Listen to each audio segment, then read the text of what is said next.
All right, today I am joined by William Cockayne. He's a PhD in mechanical engineering, design, research, and innovation from Stanford University.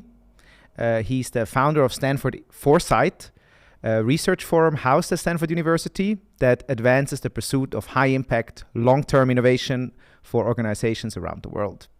He's also the director of Stanford Silicon Valley Innovation Academy and Innovation Studio.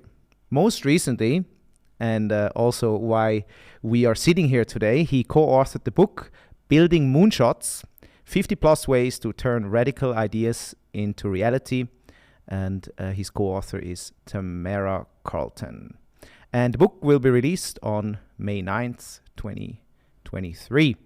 We'll talk much more about the book, obviously. Welcome to the show, Bill. Thank you for having me. Well, this was a spontaneous venture. I think we're sitting here on a Friday and we discussed you coming on Tuesday. On LinkedIn, yes, of course, trading notes. Right, exactly. Professional networking. Thanks a lot for coming on such short notice. We talked a bit about it beforehand, before we hit record. What brought you to Switzerland in the first place? Well, the long history is I was invited to come here in 2002, 2003 as part of a government initiative where it was called Create Switzerland. And it was the government, they brought over me as an American along with Tamara, and we were working with a number of native Swiss to create high-tech entrepreneurship courses around the country. So we were down at University of Geneva, EPFL, ETH, and St. Gallen. And with that, I've had a relationship with the universities, as has Dr. Carlton, since then. I came down this time because we were invited to work at an ETH and EPFL joint program called Sciencepreneurship. It was put on by a number of amazing graduate students from both schools, and they brought together about 30 young scientists and PhDs, all trained at the Swiss schools, trying to understand how to turn them into entrepreneurs, how to create really radical breakthrough, big idea innovation.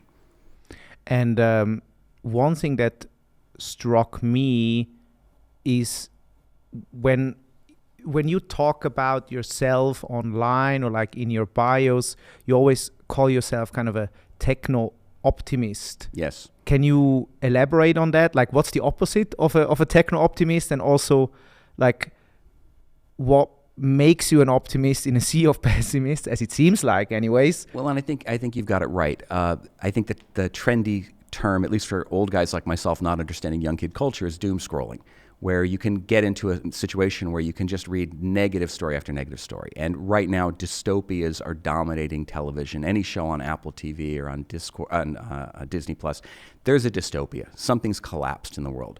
And I grew up with that in the 70s too. We had a lot of that type of work. But what happened was, from the 1970s onward, there were breakthroughs. And the breakthroughs were oftentimes scientific based. They would then turn into an engineering practice, and they would eventually change things. The one that's most famous from my era was in the 1960s and 70s, they would talk about people were going to starve to death around the world. India was going to grow too big. Now, that's an India that is now the biggest country in the world. Just recently, right? Just recently. Yeah. In the 70s, it was already big, and it was not doing so well from a financial perspective. So people were saying, people are going to starve to death. And alongside, underneath that, was a green revolution happening in the way that plant work was done. And there's a number of books on this now in hindsight of, we were actually doing a lot of science, a lot of breakthroughs around how does food get out there. My entire life has been built on new technologies coming out and changing the way people have access to things, whether it's democracy in one sense, whether it's clean air in another sense. We've all read these stories.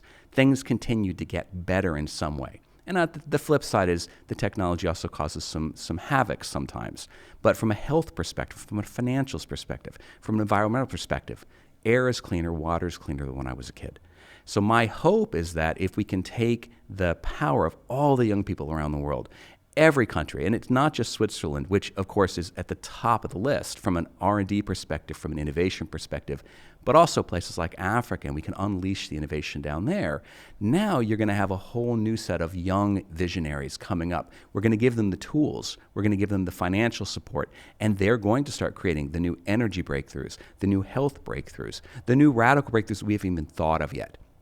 That's the optimism, is I believe that there's a real ability to unlock talent and do amazing things, and that science and technology distributed to people just creates radical change. To play the the devil's advocate, what I think what a lot of pessimists nowadays say, even people who are like deep in science, is that this time it's different, right? This time it's different. This time we have exponential technologies that are in the hands of individuals, bad players, and so forth.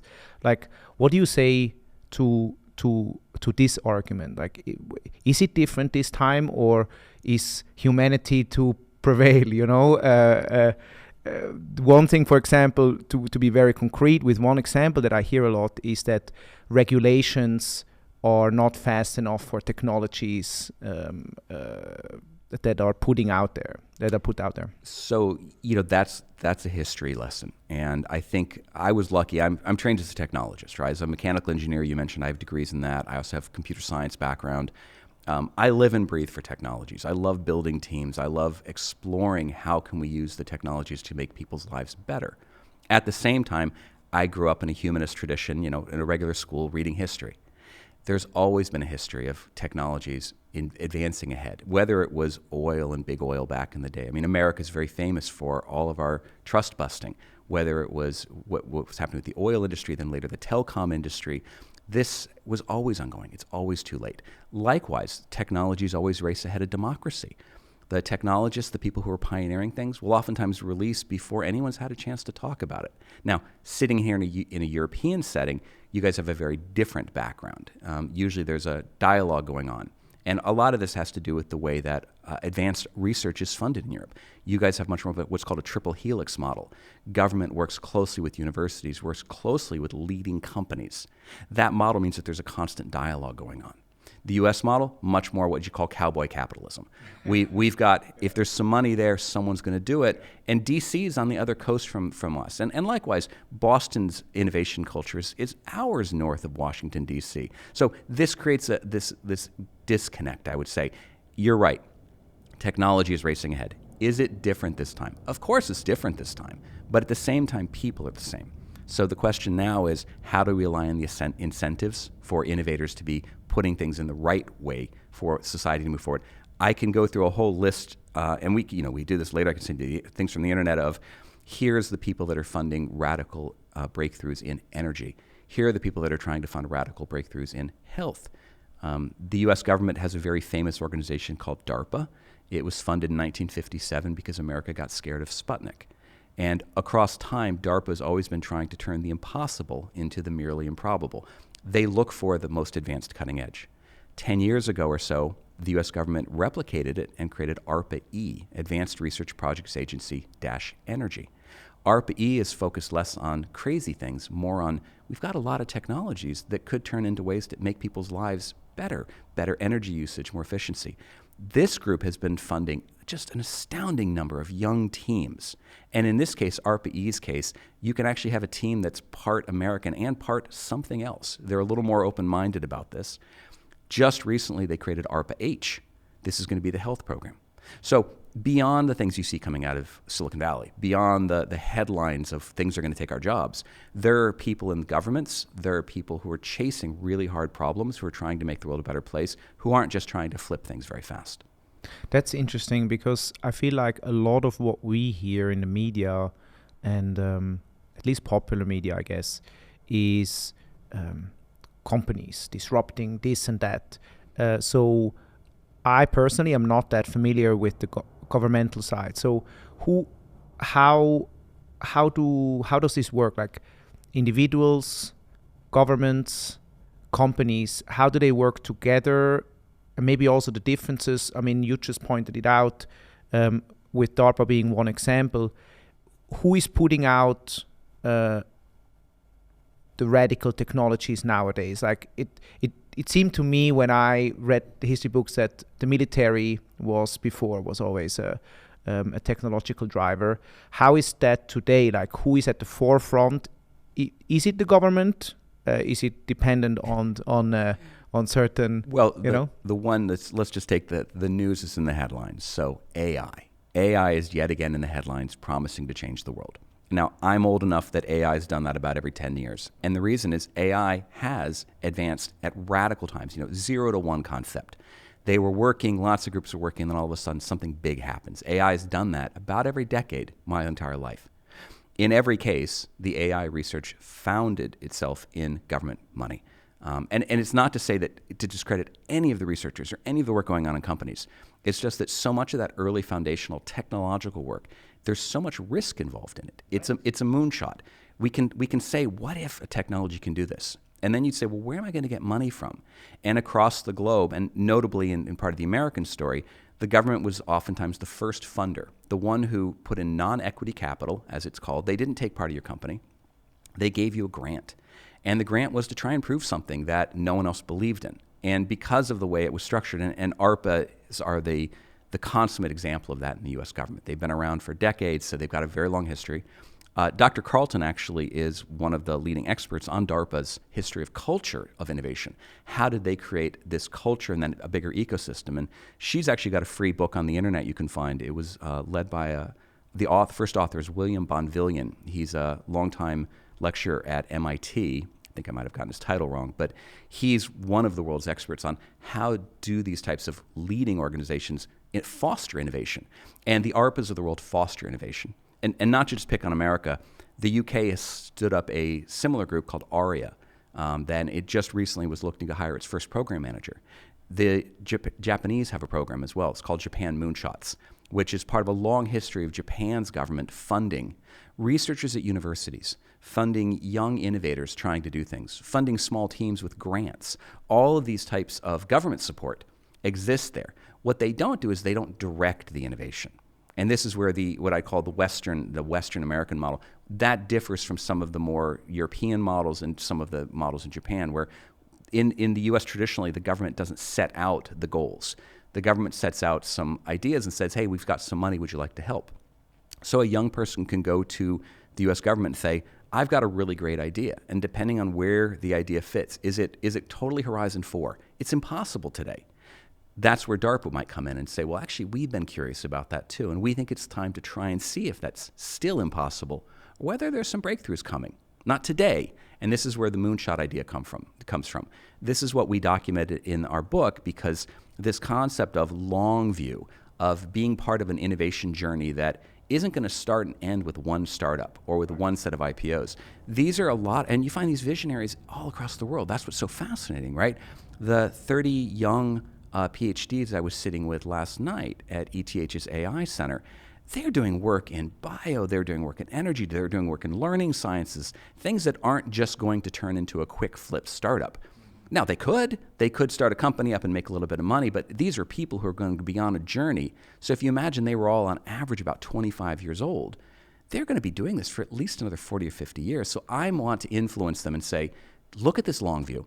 Now let's start talking about, you could do something easy today. You could do something a little harder if you went for a big company. But if you really wanted to make a difference, what if you reached to the impossible? At which point, the kids that are doing organoids, they're going to say to me, well, this isn't impossible. I'm doing it in my lab. And I, as a consumer, will go, my God, it's crazy. I've never heard of that. It's science fiction. But they're seeing ahead of the curve. And that's what governments are around to support them. So the Swiss support is very heavy. The EU support is very heavy. Globally, there's funders like the Gates Foundation, Bloomberg, Emerson Collective, which is Lauren Powell Jobs. These are all people who are willing to fund global innovators right now, too, with the billions that have been created in places like Apple and Disney, in places like Bloomberg or Microsoft. So there's a wealth of money. What's oftentimes missing is young talents who are optimistic, who are willing to reach beyond the quick and easy win and look for something much harder, and then really say, look, I'm willing to commit 30 years because it's not a short race. I want to change everything. I wish how you talk about it. I wish the kind of projects, and we can go to a few of the definitions of some terms you already talked about. I wish it would be more cool, to actually work on long-term projects rather than what's cool right now is the startups, right? So, and that's also what gets talked about in the media, and where the perception probably comes from that the government is not so involved anymore, or that the companies are pushing ahead. And then you hear some, in the AI space, it's all about open AI, but then that's not really government. And then, so I I like to hear, like, you mentioned a few terms like horizons and then moonshots. Let's maybe start there so we have a bit of a foundation for the conversation to come. Moonshots, like, how do you define a moonshot? You elaborated on it a little bit, but like how do you define a moonshot, and like what is the difference, I guess, to a normal innovation project? So it's funny, you're basically going through the first 5 slides of the deck I usually pull up for everybody. I'm like, okay, let's get our definition straight. So we did this new book, Building Moonshots, because for the last 20 years we'd been sitting at Stanford working with amazing young talent, but also all the sponsors that were coming in from government, but also corporate. We had a lot of corporate backing. And in our program, it was non-directed research. So the company would show up and put some money into something and give some hints as to what they were interested in. And the young kids would start working. And these are young kids who were actual undergrad students, but they were maybe master's students and also PhDs who have a much longer view on things. And what was curious about these last 20 years in our Foresight program was the moment we showed these young kids how to have a long view, they all of a sudden began to do bigger things. So when we said to them, it's not just the quick startup, but you could do that. Don't think there's anything wrong with it.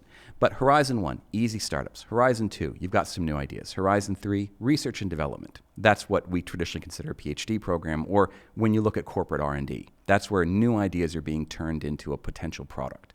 But there's actually a crazy 4th horizon, which is where we see the moonshot stuff going. Those are ideas that can't exist today. So once we showed kids this at Stanford, they began to be empowered. Once we showed it to companies, they had a language for talking about it. So back to what is a moonshot. The easy definition is it's what John Kennedy, the US president, declared in the early 1960s. And he said, we're going to go to the moon. And there's some great language from him. He had a great speechwriter where he said, look, we don't know how to get there.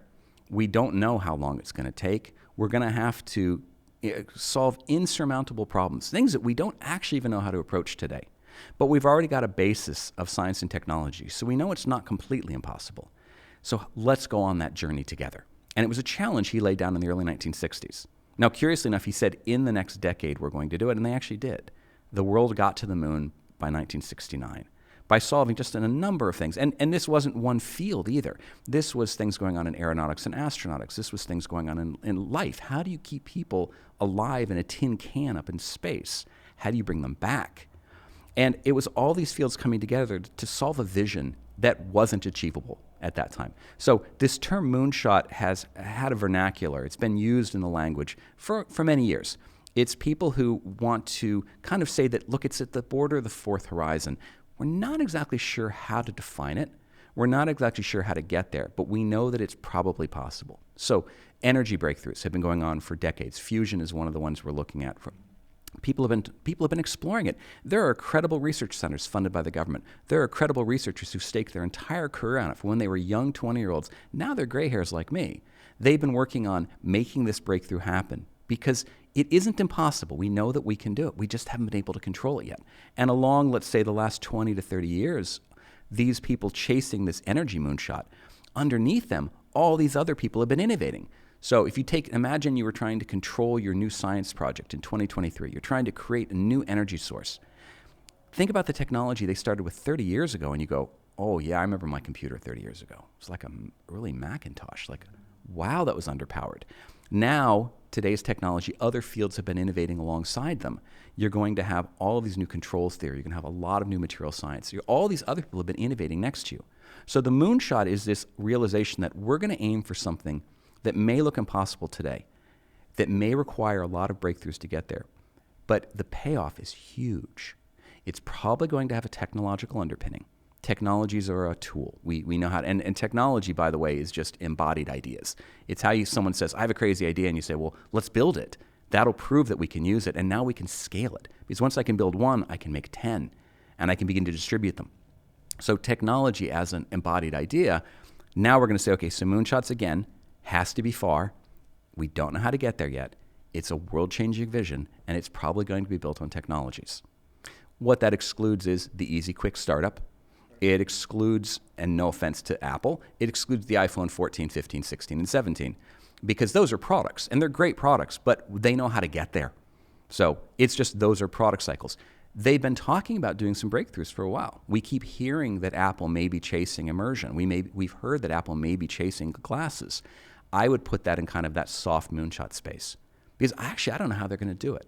And when they started out, they supposedly started the AR program when Jobs was still alive. I don't think he knew how to do it either. I mean, I grew up idolizing Steve Jobs. He was the young innovator when I was in school. He kept doing breakthrough after breakthrough. I was lucky enough to go work for Apple Computer when I finished college. Steve wasn't there at the time, but I've partaken of every one of his innovations. And what I always was vindicated by is he gave a talk back in 1981. So wind your mind back. 3 years before the Macintosh is released to the world. Windows really hasn't come into the market yet. The changes in around. The iPhone's still 20 plus years away. He gave a talk one afternoon talking about empowering young kids, bringing tools into schools. This is where the infamous bicycles of the mind metaphor comes from. And you listen to him as a young 20-something who'd already done some amazing stuff at Apple, but we know now in hindsight his entire history is ahead of him. He's already talking about it. He already saw this. And that was really, in my mind, I believe he was on that kind of journey where he said, look, I know I'm going to change everything, and I'm just going to keep doing it. And every time he hit a goal, he said, okay, now let's do it better. The Macintosh was a better computer. That later, the iPhone becomes the even better thing that he wanted to carry in his hand all along. So he was chasing a vision, and he'll admit that he didn't come up with those things. Those ideas had existed in the zeitgeist around him in Silicon Valley. There were other people who'd been talking about it in the 70s. A guy named Alan Kay laid out something called the Dynabook. It was a concept paper that he did it in California back in the 70s. And all of that work goes into becoming part of the Lisa, which becomes the Macintosh, which eventually years later is going to become the foundation of Steve's ability to build the iPhone. He just kept hitting near wins along this very long journey. And we know person after person doing that kind of work today, whether it's energy, health, you pick an area, there's somebody with a long view who's going to start building things to make our lives better. To get the long view, you probably need to be at the cutting edge of a certain field, I suppose, or is it also people who dream up things in their home and then search for So that's the wacky inventor story and like you said, referencing the press. The press loves writing about startups. The press loves writing about people hitting it out of the ballpark and becoming rich overnight.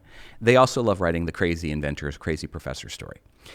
The long view is actually anybody in any company. And this is the realization is that if your company is going after something radical, you could be the sales guy who's focused literally on horizon one, profit and loss. Your job as the sales guy is to go and find the revenue to keep the company alive. Your job as the sales guy is to talk to customers to find out how they're using your technologies, how they're using, and feeding this back to them. You have the front line in whatever your company is doing. Sales, critical. You might be in manufacturing. You might be the person putting the products together and delivering them. My first job out of college was working in manufacturing at Apple. And it turns out, I was at the hub of it all. I saw everything come together. I saw the software people, the hardware people, the people who were trying to talk to customers, the packaging, the distribution. I got to sit in a little room in Cupertino and watch all of this come together into my group. And years later, when I started a company that was doing a little small handheld device, I didn't do the manufacturing. I was not good at it, but I had the knowledge of it. And I knew that the manufacturing people needed support in a certain way.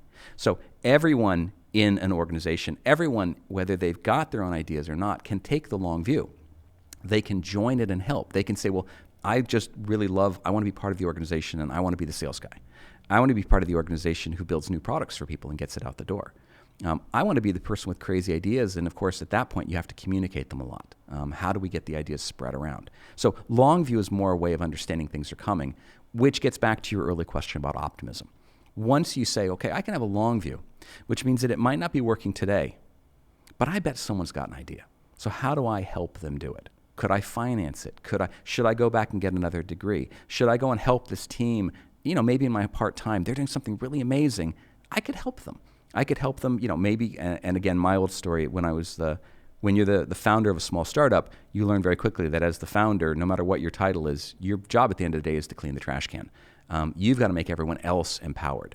So we're trying to teach that. That's what the Building Moonshots book is about. That's a lot of what we did at Stanford for 20 years with the Foresight program, was teach everybody, no matter what part of an organization they were, that you can take this long view. That vision is something to be lauded, not denigrated as, oh, we've got a vision, but we don't know how to get there. No. So you've got a vision. How can you help get us there? And your help may be in Horizon 1 or Horizon 2, just building the products, succeeding, getting the company to go, while the rest of the company explores little things. I love that, because I feel like in a lot of companies, say, yeah, we can't take these risks, right? I mean, they're way too far away, and a lot of, I feel like employees are disenchanted. They're just working their jobs, and they don't have anything larger than themselves to work towards, or something exciting like a mission. I worked at Apple myself for a couple of years here in Zurich for the Apple education, and even though I didn't really know exactly what it was, I felt a certain purpose there, because I knew big things are happening here. Even though I was not in Cupertino, I was in Zurich, and I had to watch the new product announcements like everybody else in the office. At the time, it was happening for everyone else, but nevertheless, I felt like I was part of something bigger that changes culture and that changes humanity for the better. And I love what you just talked about, that the salesperson, the people in the supply chain can also feel like that, because I can empathize with that. Oftentimes when we talk about vision, it's like this fluffy thing that's not really connected to any reality, and employees can feel that.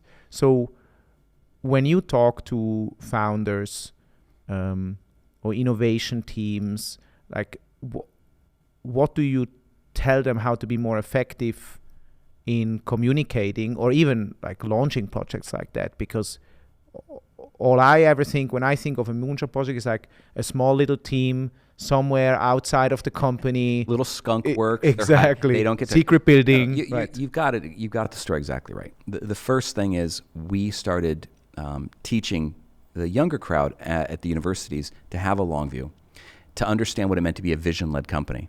Because so many of them were probably going to spend the first 10 years of their life at least working as a cog in a big company. And we wanted them to understand that, well, for one, if you have big ideas, you should share them up the chain. Because you're at a certain role in the company where they don't know that you have those things. And you should realize maybe they don't fit, but companies are vision-led for a reason. But companies that are successfully vision-led, I think back to your bigger point, which is they know how to convert this into something more than a skunkworks team, into something more than a press release. So when we work with companies, and this is more of Dr. Carlton's area, you walk in and say, okay, first off, what is your vision? Now make sure that your vision has an impossibility in it, and it isn't just the next product. Make sure that it talks to who your customers want to be, maybe the customers you don't have yet. Make sure that it talks about, and this is where it begins to get into the reality, what are you building from today that is going to get you there? And it may not be things you own. It may be science and technology in other fields, but give us a vision that everyone in the company can begin to grasp. First thing, write it down. And you hit it too. Vision and mission statements are oftentimes just fluffy words, and everyone in the company knows that. The way you fix that is, again, working with the executives and then cascading it down through the entire organization, is say, okay, great, here's our vision. Now, let's walk it backwards. This is one of the other big lessons for people that do vision-led work or moonshots is they look at the end goal. Let's go back to the original moonshot. We're going to land humans on the moon, and we're going to bring them home safely. Boy, that's interesting. Now, what do we do to get there? Okay, back it out. What do we have to do? Well, first off, we have to start taking it apart. There's humans involved. We have a human team. There's life in space. Now we have to take the flight aircraft out there. Now we have to take the physics guys. Now we have to take the computing guys. So they started breaking it apart. And you go, oh, well, gosh, that sounds a lot less fluffy when you say it that way. I can begin to tell you which areas we need to be advancing. Okay, now let's get the teams forward. If this is our vision, what are you going to commit to? How can you get us there? Do you know all these pieces? You don't. Okay, start breaking them down. Start delineating what we know, what we don't know. Unknown unknowns. Science and technology guys can always tell you what they know. But start building the stepping stones. And working backwards, spend time, get on the whiteboard, multiple teams working together, looking at breakthroughs and saying, okay, we need to achieve that. Let's ballpark how long it's going to take, what it's going to require. Do we need new people? Do we need new partners? Do we need to find new financing? If you work with the teams, you can eventually bring it back to today, so that at the end of the meeting, you say, okay, we started with the vision this morning, a fluffy, amazing vision that we didn't know how to achieve. But by slowly taking it apart from a problem-solving perspective, from a scientific perspective, you use whatever phrase you want from whatever science or company community you come from. Walking it backwards, you could literally walk away at the end of the day with a discrete set of steps now that you can go forward, saying, well, here's the first thing we need to do. But in a long view, the first thing may be, oh, one of us needs to go to the university and actually find a new professor who's working in that field, because we read the paper, but we don't know what they're really doing. And we know papers are a lagging indicator. It may be that someone says, well, it's going to take us a while to get there. This is going to be something we have to do 2 or 3 more real products along the way. Okay, well, let's start looking at what we can deliver in the near term based on all the breakthroughs we're going to be creating. So we know that we're going to skew the breakthroughs off and turn them into sustainable products while we're on this longer journey. But you just noticed we went from a fuzzy idea and turned it into a problem-solving exercise, which turned into a plan, which we can operate it from. This is what we've worked with the companies on for years. This is not new. This is how the breakthroughs work. We've been teaching it at the lower level, but then Dr. Carlton works with companies at the upper level as to how to do this. I feel like it's important to empower people to dream so big, because I feel like, it might seem silly, to dream up impossible things, but then if we don't dream up impossible things, how are they ever going to happen? And I love that we talk about impossible things like bringing people to the moon and safely back, and then connect it to, we need to find a professor at University X, right? That's something doable tomorrow. And it's funny, I do have to ask, did you, I know there's no preprints out, but did you get an early copy of the book somehow? So no. you're hitting on it. You're hitting on everything. So some of the things I just want to point out, what did we talk about in the book? One of the things we talked about is taking a long view. That's one of the ways. You need to take this long view. You need to be visual. But then one of the next ways we immediately had was how to build a horizons mindset, how to build those models. One of the other lessons was how do you work backwards from the vision that you've created. And when we go into the ways in the book, don't think we're just making this stuff up and telling you 50 things that are totally novel. We'll point you to the people who are using it. So in particular, Amazon is a group that's been doing this kind of forward-back work for a long time. There's recently a book on it. And what they explain is the way that they were doing breakthroughs. The team that would come up with the idea would have to write it down. Write down a vision of what it was going to look like once the time had come that they had succeeded. It's a very interesting way of capturing vision. One way we actually teach it at a executive program or at a university program is called a press release from the future. It's an old futurist trick that we picked up, but what you have them do is you have them write down a press release from the future when their vision's real. Now, this itself is a good exercise for how to capture vision. You say to your young person, come up with a crazy idea. Steal something from science fiction. Go as crazy as you want. And with the young people in particular, we push them way to the deep end. Just be crazy. Do something that's impossible. Don't constrain yourself yet, because you've got a long life ahead of you. Look at science fiction if you need to be inspired. Now, tell me a story, but let me have you tell me a story in a couple ways. I want a story with a human at the center. I want one with a person. Let's call them a customer, to use a coarse word. Not a user, the person who's really going to find value in this. Now let's write a press release of how their life is going to be different once you've succeeded at all of what you're going to have to do. And it's an interesting exercise. Everyone knows how to read a press release. Everyone knows how to tell a quick story. Each story is a line or 2 lines or 3 lines. Part of it captures the headline, clickbait. The line below it talks about usually the value that you're trying to provide. The piece below that, we say, put in all the gobbledygook you found, put in all the magic words, talk about your vision and all the cool words. And what we're really getting people to do is, all the research you're doing, don't lose it. Find every word and just put it in there. Create a word soup of it, but realize your research has value even if you don't know where it is today. So for the Moonshot, originally it would have been like some health stuff and some rocket stuff. And even if I'm not a rocket guy, I'm like, oh, right, I need to talk to the health guys. Right, I'll put that in the piece. Then you tend to put little other quotes in. So Amazon had this model, and a lot of companies are doing it, where you build this press release vision of the future. You turn the vision from something fuzzy into a story. The story is tractable. You get it. You're like, right, I get it. Press release. It's a product. It's in 20 years, 30 years, whatever. The number doesn't matter. Now then, what they would do at a place like Amazon is they would begin to work backwards from that. And there's actually a handful of books on this right now. We cover it too. This allows you to do other things you brought up, like de-risking. it's not a risk anymore. It's a bet, because now you're able to delineate, like, what do we need to do to get there? Where would we look for that? That's a very different task than saying, how are we going to reach a vision that we don't understand, to saying, well, who do we have to go partner with? So building an ecosystem is usually one of the core features of a really moonshot-led organization. Is they find an ecosystem that they can work in, they begin to build the ecosystem they need to have. I mean, you can look at things like the SpaceX program, not to tout Elon's work, but that's a new generation of things going on in rocket spaces. And there's a whole variety of companies around them. And he's been able to draw talent together in a really interesting way. He's got great leaders in all the different pieces of it. So I grew up watching the final stages of the rocket launches and watching the shuttle stuff. The things today are completely different, with a new ecosystem, with new bets that they're making. And they still, at the end of the day, get to come back and say, I know how to take a next step. I know how to call an expert. That's one of our pieces of, how do you go and build the talent pipeline? If you're in a long view, you need to figure out who your talent is. And when we used to work with some of the German car companies maybe 15, 20 years ago, that was a story that they shared with us that we really took to heart. When a German car company was looking at its future, it already had such a long history behind it that it knew it was going to be around for a while. So they said, okay, we're going to need a future set of guys on the line. We're going to need a future set of engineers. We're going to need a future set of breakthrough ideas coming. So let's go over to the training programs and to the universities and find professors and say, are you training up the workforce we need? Are you training up the engineers we need? And more importantly, are you doing the research that we need you to be creating new doctoral students for that are going to come into our program? Curiously enough, much of this moonshot stuff doesn't get pushed over into the business schools as much as you'd like it to. It doesn't get pushed into the humanities space. And yet at the same time, if you go to X, the Moonshot Factory, which is Google's moonshot crowd, they actually have a whole series of jobs for storytellers. One of the things that becomes very interesting is, how do you give every project the ability to have a Steve Jobs there? The kind of person who, he just weaves a story and you believe it. And then you want to work with it, and you want to buy whatever he's got. You want to help him in any way.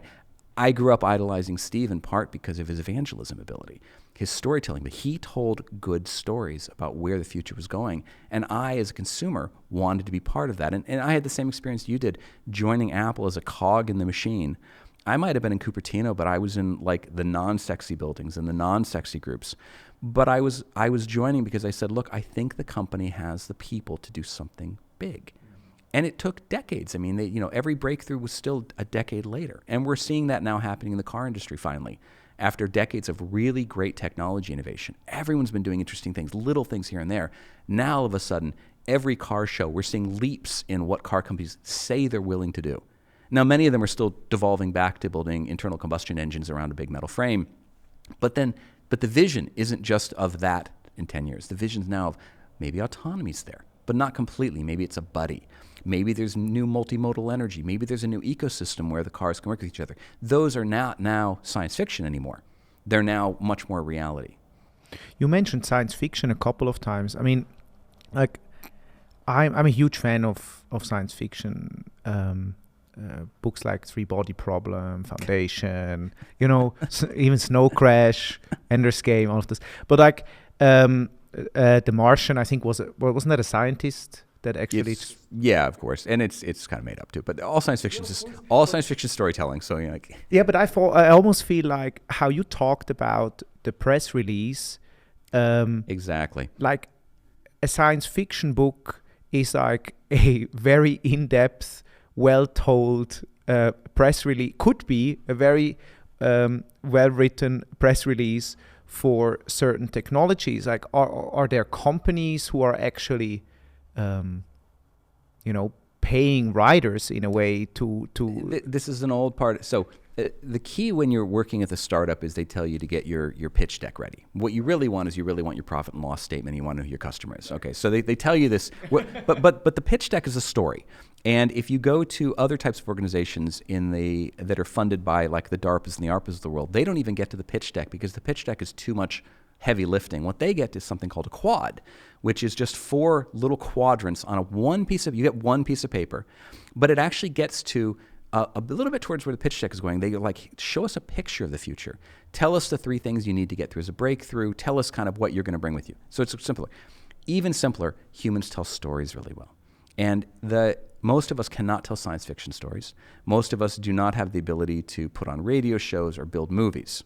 Now, if you don't have that, the reason we ask people to do press releases from the future is it's actually a trick way of getting them to unleash that storytelling in a safe environment. Again, it's part of the de-risking. If every team can learn to tell a story in this structured way, the other advantage is in a company, if everyone's writing press releases from the future, you can now begin to share them because everyone recognizes them.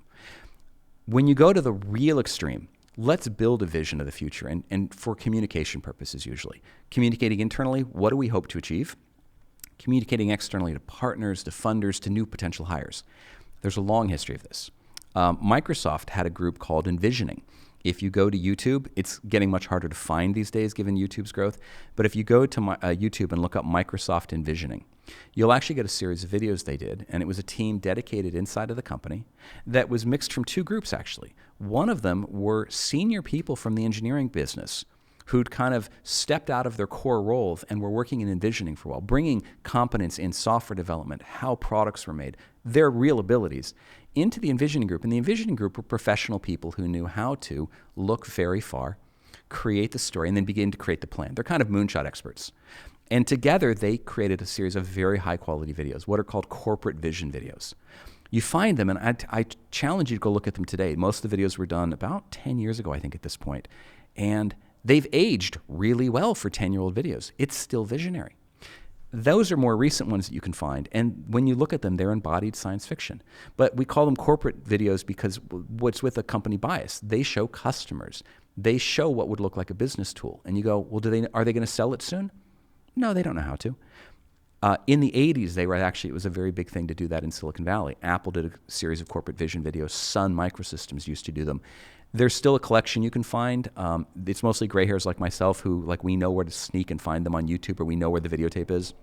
But Apple had a series of them back in the 80s called the Knowledge Navigator series. The reason I mention that is there was a lot of coverage of the Knowledge Navigator. So if you search Knowledge Navigator, Apple, you're going to find stories about it and largely ridicule because the videos were a little bit cringeworthy. But that's only in hindsight. In prospect, when they were done, they were amazing. They were science fiction. And one of the videos still to this day, it was not part of the Knowledge Navigator series. It was part of a second series done by the education group at Apple, working with the people who were doing alternate abilities. They put a 5-minute video together on where technology could help people who had what we called disabilities at the time. There's more polite words now. But how do we help people who have hearing issues? How do we help people who have developmental issues? And they did a video. This video to this day withstands the test of time. It was made in 1987. And you look at it today and you go, yeah, I still want that because it looks right. DARPA, we actually have a good friend, a guy named Rick Satava. He was a serial program manager at DARPA, which is a big deal because you're only supposed to do it once. DARPA has an interesting model. They bring in amazing people. They give them 3 years to go fund vision, and then they tell them to go back to the real world and now make part of it. Rick was brought back a couple times because he was so good at doing that they didn't think he was going to, get stuck inside the company. He told me a story that whenever he used to be told, bring in some experts to talk to other DARPA program managers for the day to inspire them, he would go get all the science fiction authors. That's what he would do. And he would say to them, come tell us the most amazing ideas in the world because we're not hearing from anyone else. And we were lucky enough, ETH had a showcase at the World Economic Forum, I think it was last April, when there was that weird spring event up in Davos. And they brought Kim Stanley Robinson, if you recognize the. So he's the author of Red Planet, Green Planet, Blue Planet, Green Planet. He's also the author of The Ministry for the Future. And he came and gave a short talk on why did he write it. Because this book was interestingly out of place for him. He usually writes far future fiction. The world doesn't exist anymore. We've now got a universe and empires. And it's hundreds of years later. And this book, The Ministry for the Future, if you haven't read it, it's a bit of the doom scrolling, but it ends on a positive note. What he did was he looked at near future. And he talked about a point in time when the world finally realizes that the weather's flipped, and it starts off with a heat crisis going on in Southeast Asia where a lot of people can't lower their body temperatures. The wet bulb temperature's too high. And all of a sudden there's a huge die-off one week. And that's the trigger that starts what looks like today's world because it's very near future. It triggers some changes. The UN gets involved. Just as an aside, if you haven't noticed what's going on in Southeast Asia right now, there is a massive heat bubble sitting there. It's been the hottest, driest winter so far. We're going into the hottest spring. So without doom scrolling, he actually hit on this as this is coming, and what are we going to do about it? So the book goes into, what if we created a ministry for the future? What if we created a person whose portfolio was, let's look at what the future is going to do, and we need to be taking that into account in the government decisions. Curiously enough, the European government actually did that 2 years ago. They created a whole series of secondary titles called Ministers for the Future. And what it is these are usually a second title that someone owns, but they've been holding meetings, bringing people together, inspired by this kind of idea, which is a crazy science fiction idea. Someone in the government responsible for the future. Well, everyone in the government is responsible for the future. Any education department, anybody doing food, anybody doing healthcare. But Kim was able to put all of these pieces together and tell it as a good story. And where the story ends is in a positive note. The story's a bit of doom. The book's a bit doom scrolled, but it finally gets to the end and it's a positive note. Curiously enough, the Financial Times had an article 2 weeks ago, and it led with Ministry for the Future. So this book is becoming part of the vernacular for people reading things like the Financial Times, which again, if you think about who the profile would be, it's a stuffy banker sitting in London, chomping on the cigar. Again, I think this is 1950s Financial Times, making trades into things that are going to affect the future. And the Financial Times speaking to them and saying, look, people are using vision to get there. Now, how are you turning that into reality? And I think this is why we work with young people, when we work with them in science fiction. Many of them that even haven't read it, it unlocks their imagination, which is something that we need to do with young people because schools don't necessarily promote imagination. With old people like myself, a lot of it is a reminder of what we read and what inspired us as kids. And also, when you look at how science fiction is being written, it offers a snapshot of how people are thinking about things. So as someone like myself, I loved reading Russian science fiction back in the 70s, trying to understand what was Russia thinking when they were, what did Russian science fiction writers want to put before the world? You brought up three-body problem. The explosion of things coming out of China has been really interesting. What is Chinese science fiction? And I think as an American, when I first read Three Body Problem and then the follow-on books, fascinating, extremely well done. Of course, I'm reading in a translation. I find out later that the translated version is written differently in order. They switched chapters around. And the reason was a non-Chinese reader would not know at the same time. They were rewriting the book for this. I read that book and it's very much got what I'll call China feel to it at times. There's things there that are just not culturally what I as an American would think of as a future. And it's fascinating to be challenged by that and go, okay, what are we going to do about that? Not everyone shares their ideas. What happens when you take ideas and put them 100 years forward? What happens with it? And how do you turn it? So we use a lot of the science fiction to turn into a tool. We say use it for inspiration, use it for its storytelling, use it for for being provoked, and now let's turn it into things like press releases from the future. Let's turn it into prototypes from the future. But those are meant to help us learn how to actually build. I feel like they also energize, like big ideas like, going to Mars or like the moon or certain energy projects that you talked about before. They energize people. This vision energize, whereas something that is, making a little thing a little bit better doesn't really energize and move the masses, whether that's in the company or outside. What are some projects that, first maybe starting with the optimist in you, like what are some projects, Moonshot projects, that you are really excited about that are happening right now? One of the ones that we mention in the book, but it's because we have a long-term history with the founder, is a program to create a whole new generation of innovation out of Africa. So Africa is the youngest continent. Most countries there, everyone is very young, coming through gymnasium age into college age even, not even in workforce, much less retirement. And of course, we know from a global demographics perspective, one of the things that's afflicting the 21st century is most of the West is old. China is now getting old. And with age comes burdens on retirement, less energy to build companies. The youth is where, we all love youth, right? We want them to be amazing and energetic. So one of the dilemmas that Africa faces is that it's been underinvested in most of the 20th century. Variety of reasons, much of them colonial, then going into corruption.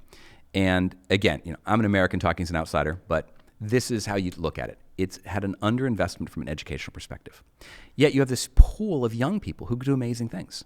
So Fred Swaniker is an old friend of ours. We met him when he came and found us one day. I was down there with Dr. Carlton. We were in South Africa. The South African government had brought us down to bring our Foresight and Moonshots program down there. And we were teaching on small scale, 100, 300, that kind of thing. Fred came down and introduced himself in Johannesburg and said, I'm going to build universities across the entire continent. And I was like, damn, that's a great idea. Like, how do we help you do that? Because universities usually take, like decades. And no, at the time he was building on the fact he'd created something called the African Leadership Academy. It was based in Johannesburg, but it was bringing together young talent from across the continent. It was bringing them together.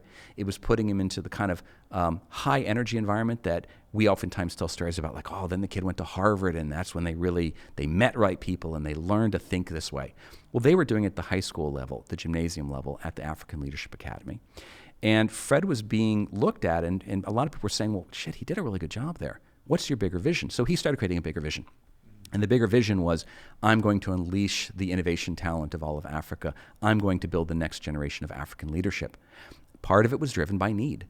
There's just so many young people coming out, and there's not enough seats for them at universities that someone had to do it. Just you saying that creates energy, right? Oh, yeah. And it wasn't me saying it. It was Fred. Fred introduced himself, and very quickly he gave me his vision, and I immediately was like, this is the best idea ever. At the time, 10 years ago when we met him, I had been working in an ed tech program, and we had a little MOOC in a minute kind of product on tablets. Tablets were still early 10 years ago.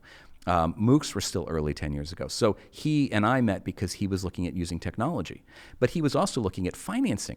He was also looking at recruiting. Excuse me. He was also looking at where does he build his team who are going to deliver this very long-term vision. So Fred's been on this journey for over 10 years. And recently, as I'd say, he's made the real breakthrough. It's finally working at a scale that was really unimaginable, that we always wanted. He recently acquired a online software engineering program. It's called Holberton.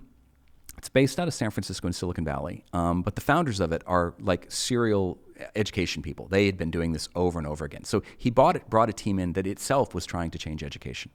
He brought into the organization and connected this online, really comprehensive 70-hour-a-week software engineering degree into, this talent pool he'd been building for the last 10 years. Talent being kids coming out of ALA, kids coming into what became the African Leadership University. He began to create universities. Turns out physical universities aren't as scalable as you'd like. So he had to move his idea a little bit. He started realizing that the ecosystem, he could build that up faster. So he created a program called The Room. The Room is people who've graduated, people who are doing amazing things coming together, looking to each other for jobs and inspiration. It's kind of like looking at Harvard Business School's alumni network, or Fred, who actually had done a time at McKinsey. He knows what it's like for a consultancy to have an alumni network they can look back across 10 years for. So he created The Room. What he does now is he's attached this degree to these different communities, opened it up to the African population of youth, and said, if you're willing to commit 70 hours a week, that's more than a full-time job. So this isn't like part-time, watching a MOOC on the weekends, this is really committing. And by the way, you're committing to a team-based program, project-based program.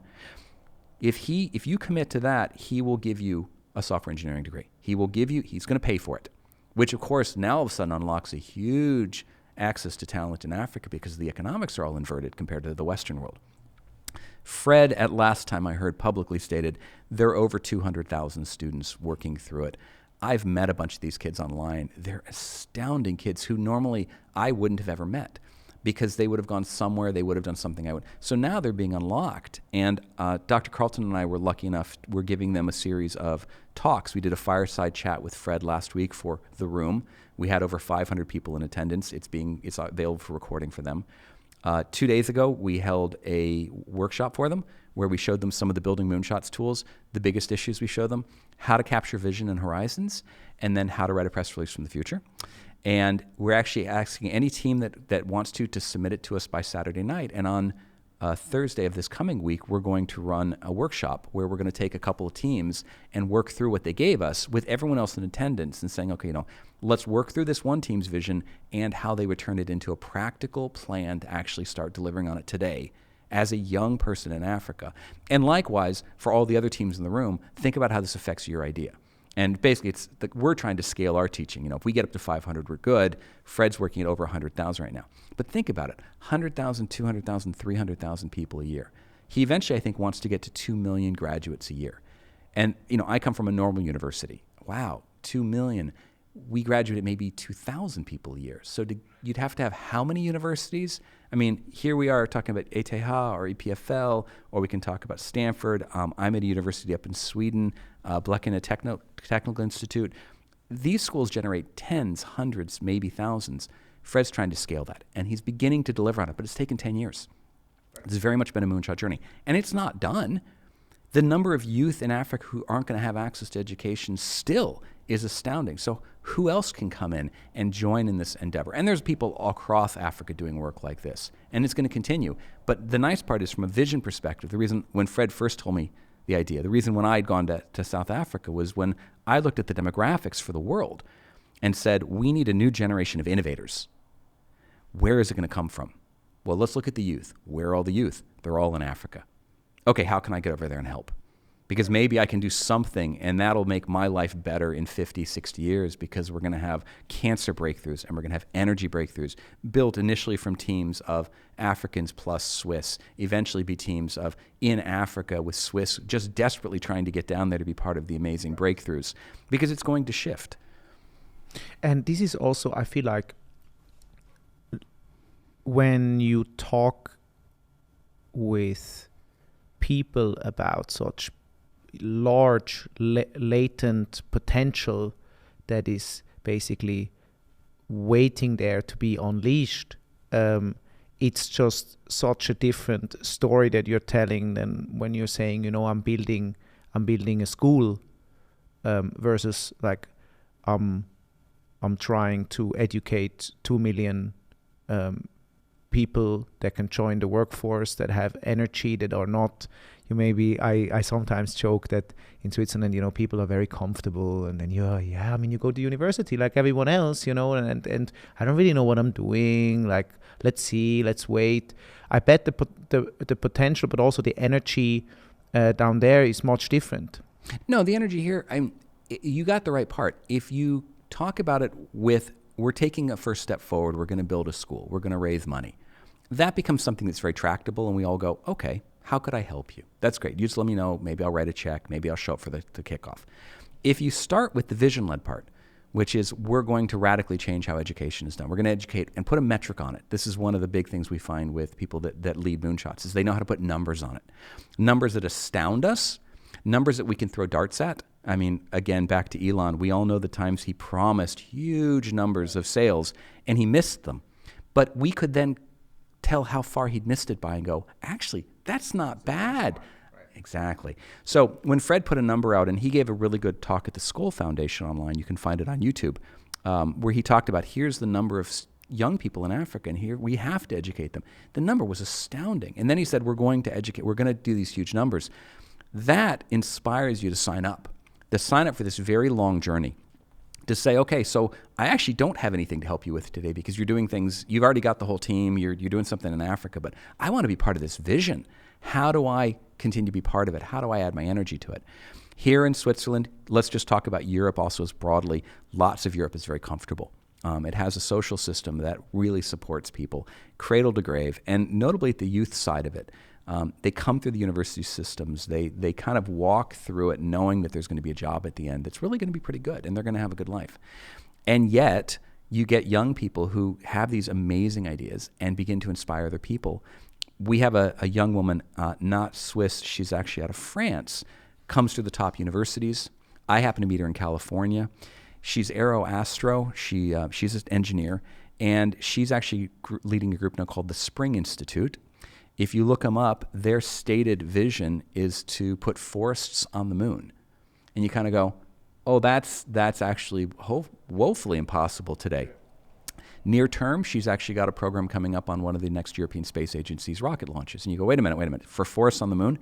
Yeah, she's got her stepping stones in place. And what she's actually working on in near term is a fully enclosed biome inside of a CubeSat So what she wants to do is figure out how to do the growing. How do you put the nutrients in and get the temperature right and everything in an enclosed CubeSat so that the entire biome works on its own? Now, there's a history of this type of work. In America, there was a program called the Biosphere 2, maybe 30 years ago. And what they were trying to figure out is if Earth is Biosphere 1, the Earth works. The water, the growing, the sunlight, we know how life works here. Could we create a small version that was enclosed? Because eventually, that's what we would need on a long-term mission to another planet, another solar system. Long-term, it's what we would need to do to create sustainable life on a Mars or on a moon. So they created Biosphere 2. A lot of stories about that if you Google about what went wrong. But there's a lot of research that Louise is building on. And now she's looking at using CubeSats, which of course is a recent breakthrough from the space. And CubeSat, if you don't know what it is, it's a small cube as a satellite. So satellites traditionally are very big. They take up a room. The big change nowadays is you can make small ones. So As in cube satellite. Cube satellite. And so she's making a small one, and they're going to start putting their experiments on the European Space Agency programs in the near-term future. She's also decided to crowdsource part of the Spring Institute. So anybody that wants to get involved can actually join right now, and she's bringing together experts from around the world. So again, she's doing every Moonshot lesson as a 20-something in France, and she literally has her team based in a barn in the middle of France somewhere that I haven't been to. But she's got people looking at the air, the what do you do with the technology to actually build the cube satellite? What do you look at for the sunlight, when you put it up in space? What if these things were floating? How did you... But she's got this vision that you want to sign up for. And this is something as a 20-year-old she knows how to do. And then she walks it back to, now today we're going to go and build. And today we're going to go and look at financing. And today, so we've actually connected her with a capstone program at the University of St. Gallen. And she's actually the team that they're working with. So normally a St. Gallen capstone student would get to work with, say, Porsche, or they would get to go work with, a pioneering Swiss company to look at pricing models, or what should we do with our new car? We've got the team working with Louise, so she's got 30 students in St. Gallen who are looking at different aspects. And when they were unleashed, they're just doing amazing things, using data science to map perfect landing spots on the moon. I asked the students the other day, could they do it for Mars as well? They were like, yeah, let's go to Mars. And I was like, okay, someone's going to need Mars. Teams are doing rover work. Teams are doing financing work.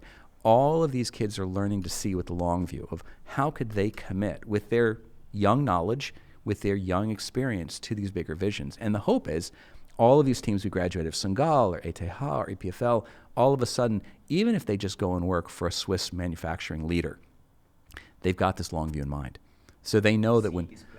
Right. So when someone crazy comes along, graduates from ETH with this absolutely crazy idea, one of these young people in 10 years might go, oh, I saw this talk the other day. It sounds just absolutely impossible, but I think that she might need our manufacturing ability. Why don't I call her? Because, we could put a little seed in place. And if you know Logitech, classic Swiss company, they actually have a CEO right now that very publicly has talked about how they invest in the future. And what he talks about is a horizons model. He says when they go and pick out of the ether, out of the fourth horizon, seeds. And every year, I think the number he said is they have 15 to 25 seeds that no one in the public knows about, but they're working on seeds. As the seeds advance, some of them turn into plants, Horizon 2, things that could become a business. Ultimately, he wants to turn a few of those plants into trees. Trees are, of course, what flower would give us our fruit. Those are his core businesses. So he talks about when they sit at Logitech, seeds, plants, and trees. And think about what he would then do to go work with a young person coming out of EPFL is he understands the young person might have the next seed. So he could say to his people, look, I'm the CEO of a very important company. We do very good products, but we always need to be looking at the future. I also feel like that young people have like fertile minds for these seeds, rather than maybe people who are entrenched with their pre-existing worldviews that they have accumulated over years. I don't know what your perspective is on that. Like, can you energize 30 plus? Oh, easily. the same way? No, easily. One of the constraints on being a moonshot leader when you get older is simply organizational usually. You want to do something important and the organizational model doesn't incentivize you to do it. So you get stuck in a company, right? We know that language. And that's ultimately what begins to jade older people, right? Like you tried, and it just didn't go anywhere. One of the things that I set out to do when I went back to Stanford 20 years ago to start teaching was my goal is if I could give the 20-year-old visionary kid, the kid who still had imagination and energy and hadn't been jaded to accompany it, if I could give him or her the ability to act like a 30-year-old, because remember, every job in the U.S. is like 5 years of experience. Like, okay, what if I could give you that 5 years of experience in a capability perspective? You know how to get at a whiteboard. You know how to lead the conversation. You know how to work in a team. All of what they're really looking for. But you give them that while they're also keeping this visionary ability. Companies will begin to bring this talent in and keep them alive at a younger level. So that's one reason that I mostly work at the universities. With the younger crowd, they tend to have an imagination that's fresh, that they take for granted the world that I grew up with. So you and I can tell stories about like old days of Macintosh and before the iPhone. These kids have no idea what we're talking about. So that's part of the reason they also come with fresh ideas or different ideas, was because the world is run by people who've grown up in it. Whereas these kids grew up in the world that's all around us and it's fresh and new, so they can bring new imagination to it. But speaking to the older crowd, when we work with companies, everyone can do this. And Tamara recently worked with, Dr. Carlton recently worked with the government of Sweden, the Vinnova Innovation Agency. And when she was working with them, she was showing them, they're already funding innovation across the map. So this is a group in Sweden. It funds the cutting edge research in the fourth horizon. It funds university research, R&D in companies and in universities. It funds the startup transitions. It funds grants for small teams. So they do the whole soup to nuts. And when Tamara went in, the remit was, how do we begin to take our more long view programs, our Moonshot programs, and tie them together better, to really get everyone working on the same language? So we brought in some simple methods, things like you've talked about, like let's look at a press release in the future, let's look at a quad chart, let's look at things that help us capture and communicate vision to each other. And if we all realize we're all visionary and we're all working with our imagination, maybe that would empower the whole organization. In the end, it in many ways it did. Some of the projects that came in, the press release from the future, everyone, and let's just say mostly over 30s, everyone understood the tool instantly. Everyone could write one instantly. Everyone could then read each other's, which became really fascinating. And now they realized they had a tool for workshopping. So when they're sitting at the whiteboard, instead of leaning back, as we all do in a company, and staring at the blank whiteboard and talking at each other about what we could do for this new program for youth, it was, hey, let's write one. What'll it look like when we're done with our program? And all of a sudden, they felt empowered because they were able to capture their imagination. They were able to capture the ideas. Then they could run down the hall and share it with other people who might not need it that day, but all of a sudden, a couple months later, go, wait. I know the other group was working with youth. Wait, let me go find their vision. What did they want to achieve in the end? Because they've just begun to fund it, and it's going to be 5 years. What are they trying to achieve? Okay, great. And this is the kind of shared language that when you talk from a cultural perspective, letting people understand why we take bets, letting the entire organization know that they're part of the vision, letting them know how to turn vision into stepping stones so that even the person in Horizon 1 who doesn't see necessarily herself as part of the big vision because all she's doing out there is working with customers today to sell today's products, she can understand how both the revenue from that, the customer conversations, is going to feed into the longer view. And maybe she should be speaking up and explain to other people she's hearing something different from customers. That needs to cascade up the organization because that's going to affect our long view. So everyone gets empowered. Yeah, I also feel like empowerment gives you the tool to talk about the future, not in a dystopian way always, how you hear it in the media, but maybe in a way that, you could creatively imagine a positive outcome. Nowadays you hear a lot about like AI anxiety, right? But why anxiety? Like, why not enthusiasm? Why not excitement? And maybe people are lacking the tools or even the belief that they could dream into their own future. So when we were running the Foresight program at Stanford, when we first created it, we were sitting in the School of Engineering, and that was considered a bit odd, right? Because here we are talking about the crazy future that's multidisciplinary, and why are we in an engineering group? And we said, well, politely, engineers are the ones that get asked to build things. Someone puts a crazy vision out there, throws some money at it, and eventually an engineer has to roll her sleeves up and go do it.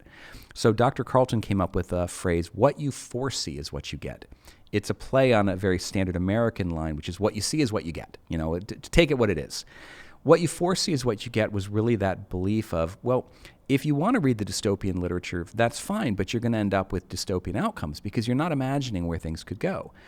Why don't we go look at it and say, well, what do we want to achieve as humans? So for every one of us who's empowered, well, what do we want to achieve? And you hear a lot about this, right? There's huge trends on TikTok and in some of the millennial communities right now about envisioning. Let me envision what my future is going to be, and I'm going to have $1 million in my hand to mock it. But that actually comes from a lot of work that's happened in sports for a long time. You talk to top athletes, and they've been taught, and they practice envisioning winning, envisioning the game. And I think most of us, I grew up watching, say, downhill skiing, on a Saturday, and I'd be an American, it'd be coming from somewhere in Europe that was astounding to look at, and I always wanted to go there. And what you would see beforehand as the person's getting ready to do gates was you'd see her sitting there like weaving left and right in her head, and you're like, what is she doing? She's envisioning the turns. She's imagining where she's going to go because she's done it, but she's just practicing one more time in her head, not physically doing it. So this idea of being able to say, well, what we imagine we can make real is something that was really a pillar of our program at Stanford. And it's one of the things we take around the world. It's very much like, you don't have to believe everything's going right today, but let's talk about where you could make a difference. Let's make it even bigger. Let's not just talk about making the difference in the small community. What could you see at the biggest level, knowing you can start today at the small community? And let's do it. Let's figure out how to get there. So this optimism we built into the model, it's actually not just because we want to be fuzzy and be like, oh, let's just think about a better future. No. If you envision it will be better, now the question is, well, but how would we get there? And then you say, well, how are we going to get there? It becomes a question of, well, what do we need to do today? Who do we need? It becomes much of a planning program. So we've been teaching it that way for a long time. I also feel it's a mindset in a way, right? I mean, you set your mind and the filter for how you see the world in a certain way so that when you encounter the world every day, you are looking for the positive things. Yes, and what's going well and how you could help and that's so forth, one right? That's one of our ways is optimism. We found out that people who lead Moonshot organizations, people who really succeed at delivering, they come in with an optimist's mindset. Now, they may have come in through a traffic jam and they may have forgotten to give the kid the lunch money. And look, life isn't a set of positive outcomes. But if you're going to build something, if you're going to take control of your life, this is where it becomes the mindset. So yes, optimism is something that we find in most every Moonshot organization, even when they've pivoted 3 times. I met a team at ETH last night. It's a team from St. Gallen. They did a program, when they finished the St. Gallen program that I'd worked in, they actually did a startup. They pitched to Y Combinator, which is the #1 incubator that everyone wanted to be in if you're a software company, and they got turned down politely. Y Combinator was interested in them, but not exactly the way they were built. So they said, come back. So the team pivoted and moved again and applied again and didn't get accepted. The team has pivoted a 3rd time, and they actually have a really solid technical product. They've changed the team slightly. They're talking to customers. They know the pricing model. They're really ready to go. So I met with them. They were completely optimistic because they know where the customer is now. And when I looked at the history of what they've done, where they've gotten today is a much bigger problem to solve. Like they're solving something in a really interesting way. They know how to do it. Where they started with originally was a big vision. And the vision allowed them to take the journey to get to where they are today. So they were completely optimistic after, quote unquote, failing to get accepted to a huge incubator twice, after changing part of their team out. So these are the kind of things that, an optimistic viewpoint, a long view, a Moonshot mindset would say that, whoa, did they fail? No, they didn't fail. They learned. Okay, well, did the team blow up? They didn't team blow up. The team shifted. People change. They brought in new people. They lost other people. Since this is such a long journey, but the optimism's still there. They still think they can change things. One thing that you just said I found really interesting. You said they had a vision, but if I understood you correctly, they were kind of in search for a problem. So this is the difference really in horizons, right? So they had a vision of what they wanted to do, and we said, okay, work backwards. What is one of the many things that needs to happen to get to that vision? They picked one. It didn't work, so they picked a different one. And that's the trick when you have a vision-led organization. And startups have more freedom to do this because startups can try test really fast and jump sideways. I know a young woman from, I met her at Stanford, but she originally came out of Duke University. She started a company based out of Shenzhen, China. I think it was Shenzhen, about 7, 8, 9 years ago. And the company exploded. It did great. And she came back, and when I met her at Stanford, the reason I got introduced to her was someone said, this woman, Hannah, has the Moonshot Mindset. She gets it. She's going to make a difference. So I said to her, well, what are you doing? And she said, okay, so we have a short sprint. I have a small team of people I'm talking to, some advisors. I'm working, not a company. She wasn't incorporated for that. And what they were doing was they would basically get together, look at a huge opportunity. Then they would, as a team, split apart and go do all the research as fast as possible. They would call the right, they make a list. Who should we call? Who should we talk to? Let's sense for it. Is this a big problem? How big is the problem? Let's do snowball interviews and keep everyone that they mentioned, let's call those person. And in a short span of a couple weeks, her team would basically start with a vision on a whiteboard on a Monday, do all of this work. And the way I imagined it was, at the end of the second Friday, they'd all be sitting around with a beer going, okay, do we want to do this? Are we still passionate about it? Do we still think the vision is big? Do we think there's a path to the vision? I know that her team at least once, if not twice, said no to one of those answers and said, okay, that was a great journey.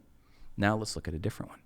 And recently, her team, after doing this a couple times, she started a team, and that team has now been accepted into one of the top hardware incubators in the world in New Jersey. But she was doing that very deliberately. She had done this already. She knew how to reach really far and do something really impressive. So she was then, when she went to do it a second, third time, she first started with energy. And she said, okay, if we're going to make a big difference, there's massive numbers of moonshots needed in energy. There's massive numbers of products needed in energy. Let's try and connect the two. And when I met her, she was cycling through them very fast, trying to. So this team out of Senegal, I think they had an absolutely amazing vision. The product that they put together just didn't find traction. The vision is not the same one anymore. They've actually moved where they're going because what they found is that the need for this tool is actually much higher. So they've gone down a different path. But because they were vision-led, they didn't get frustrated by customers saying no. They didn't get frustrated when the investors said no. And again, it's a trade-off, right? Do you strongly hold your vision or do you lightly hold your vision? For large companies, it's a different question. They don't get to just eject their business. They don't get to throw away their customers.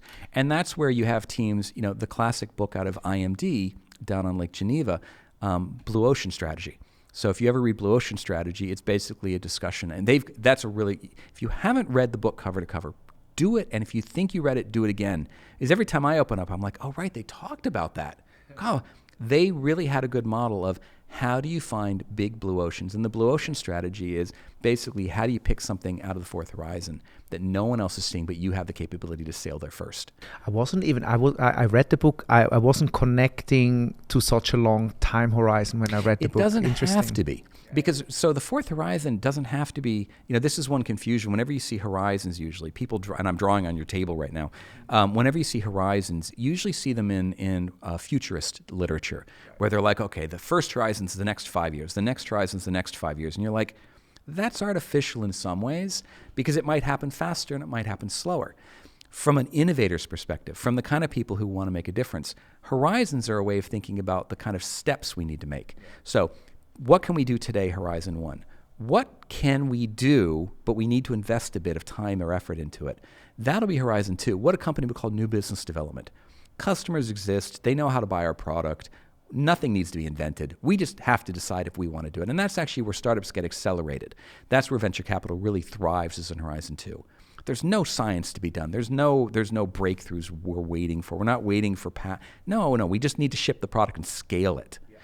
Horizon 3 is traditional R&D. We're trying something. We don't know exactly, but we haven't thought about the customer completely yet. So it could be a science community, or it could be we have a technology we want to deliver, but we don't actually know how to package it. Like we're stuck on something. Politely, I think Apple's virtual reality goggles are in that R&D phase right now. When you hear rumors, they're still trying to answer technical questions as it relates to the customer interest. So they're kind of stuck out there. The trick is, you can't keep saying, oh, third horizon, it's 15 years away, some magical 5 and 5 and 5. You say, the moment that Apple figures it out, it's going to become a product right away. When we work with young people, when we work with companies, we say, look, find your fourth horizon, find the blue ocean, find the big opportunity. Build your plan backwards. Tell me every step that you needed to take to get there, all the way back to today. Then when you flip the plan forward, well, what's stopping you? Why does it have to take a long time? Why was that an impossible vision? How fast could you do it? Or how fast could you do pieces of it along the way to begin to build your business capability, to build your team's expertise? And that's usually the wake-up call where companies, people who are a little more experienced and older, people that have a resource already, they've got financial models, they pay the bills already. When you show them that trick of take the long view, build your vision, build your moonshot, and once you tell me how to get there, why don't you start delivering that now? That's where the CEO's mind, the light bulb goes off, and the executive staff's light bulb goes off, and they go, you're right. And the classic story that gets told, and this is a really old story, Intel, which is the chip company. Most of us know it as the heart of our computer, maybe. It was a processor. Originally, what they built was memory chips, and they were a pioneer in memory chips because they were a pioneer in manufacturing. And they were in Silicon Valley, part of when the silicon was in Silicon Valley. So they were building pioneering cutting-edge memory chips and selling them for a lot of money. And one day, along came some of the Asian competitors, and they were able to do it almost as well. I mean, it wasn't there yet, but they were getting there. They were catching up to the capability. And at the same time, there was this new thing called a CPU coming out, a microprocessor. It was similar to memory chips, but it was more complicated in some ways. It was different. And as the story has been retold many times by the founders and CEO of Intel at the time, they all sat around one day at a board meeting and said, okay, if we were starting the company today, knowing what we did, I mean, we were young, if we were starting a company, what would we build? Would we build memory chips, or we would build CPUs? And the entire group was like, well, of course we build CPUs. That's the cutting edge. That's the future. Memory chips are great, but we think this brain for computers is the future. So then the next question was, well, why are we still building memory chips? If we started today, would we build memory chips? And they all went, no. And that was a very deliberate decision. Intel took the entire company and steered it in a different direction. The vision had never been to build a CPU when they started the memory chip company. CPUs weren't possible then. The vision had been to deliver the cutting edge of these types of new personal computing technologies. And the vision kept moving forward. And in the end, Intel stopped making memory chips, gave that business up entirely. And as they ejected it, they picked up this thing called a CPU. And that, of course, was their growth through the 80s, 90s, and the 2000s, was this new vision. And now, politely, Intel's in that situation where people are asking, what's their next vision? They pioneered manufacturing memory chips in the 70s and 80s. They pioneered Intel Inside. Now what do they want to do? And again, if you go read business coverage of them, you're going to find people saying, what's their vision? What's their moonshot going to be? Do they have the talent for this? Are they willing to take the bets? Do they have the optimism to get there? All of which are the ways we've been talking about. These are the mindsets that people have, but they're also tools that people can bring into their organization. And this is where I think the Building Moonshots book is timely, because we're kind of in this zeitgeist where everybody is talking about moonshots. And, 1 out of 5 articles, it's superficial. But there's a cancer moonshot out of the U.S. right now. ARIA, which is a new British research program, there's a new research report that came out in the UK a week ago about building moonshot fellows. Japan built a moonshots program about 4 years ago, I think it was right before COVID hit, where they basically said, look, 2050, we want to have people aiming at 2050. And you go, okay, well, if it started under COVID, that was a 30-year viewpoint. Well, of course things are going to change in that time. You have to take a long view to get there. You can't tell me what's going to be delivered in 2050. And Japan laid out a handful of areas that they're slowly knocking towards. The cancer moonshot that President Biden put together in the U.S., they keep announcing updates to it, new funding, new models, new people. It's not a short journey. And that's, I think, we're really getting back to the moonshot question. What is a moonshot? Moonshots are radically big ideas that will make the world better. Again, bring the optimism in. It's going to make the world a better place. It's probably going to have a technology component in it, but doesn't mean that the moonshot has to have a technology. It could be changes in democracy. It could be changes in women's education. It could be changes. The end goal doesn't have to be we build a better tool, but the tool will probably require some technology to get us there. Things that will scale clean water, things that will scale learning. You talked about OpenAI and GPT because it's in the news. A lot of fear from a lot of people. When I talk to people, I hear a very different issue. An older colleague of mine, he doesn't know the technology really well. He's been reading the newspapers, the fear. He said, you know what I'd really like? I'd like it if there was if I bought a big science book, like a chemistry book, and there was a GPT that I could just ask it questions. I heard the same thing from a 12-year-old a few days before that. There's already convergence into, wow, you're right. What if you could have like, the book wasn't just something you had to read into, but you could actually ask it questions and it could begin to tell you things. And now we're beginning to get into the magical side of GPT. Initially, let's just have it come back with good text from the book, kind of like you come up with Wikipedia right now. But don't tell me the 15 pages with that word on it. Tell me the answer. I want to understand how zygotes work. Tell me what it is. Show me the picture. And then put the references later. So it becomes kind of like the perfect tutor for you. And that's, I think, where we're hearing a lot of the discussion, the Twitter discussions, where every programmer in the world goes, GPT's changed my life. I've learned more in a GPT hour than I learned in my entire class. The reason is GPT is very good at giving you programming hints in exactly that way. Instead of having to do what GitHub, GitHub was a revolution years ago where as a programmer I could type in what I wanted to do and there was probably some code to look at. Wasn't exactly what I needed, but I got ahead of the curve because someone else had code like that.